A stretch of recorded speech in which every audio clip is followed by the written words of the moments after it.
આ ગોટાપત્તીમાં સાડી છે, પિસ્તા કલરમાં છે, એકદમ ભરસક છે, અંદર વાડીવેલા ટાઈપની છે અને સૈફરતી બોર્ડર છે. એ બોર્ડર છે જુવારા લેસ ટાઈપની, અલગ છે બોર્ડર, એ ટાઈપની છે.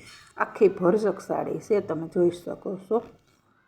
એકદમ મસ્ત કલર છે, એકદમ સરસ. એમાં રેડ કલરનું બ્લાઉઝ આવે છે ગોટાપત્તી, એમાં બધા કલર હાજરમાં છે. યલો છે, એકદમ રેડ કલર છે, ઝેરી લીલો છે, બધા કલર છે. બેબી પિંક, આછો ગુલાબી કે છે એ, મેથી પીળો ટાઈપનો, આ ટાઈપના બધા કલર છે. સિફોન કાપડ છે, દરબારી કાપડ છે, દરબારી કાપડ કે છે ને એ ટાઈપનું છે, ઘરે વોશ થાય એ ટાઈપનું છે. બ્લાઉઝ સાથે આવે છે, બધામાં અલગ અલગ બ્લાઉઝ છે. ફક્ત 1450માં છે.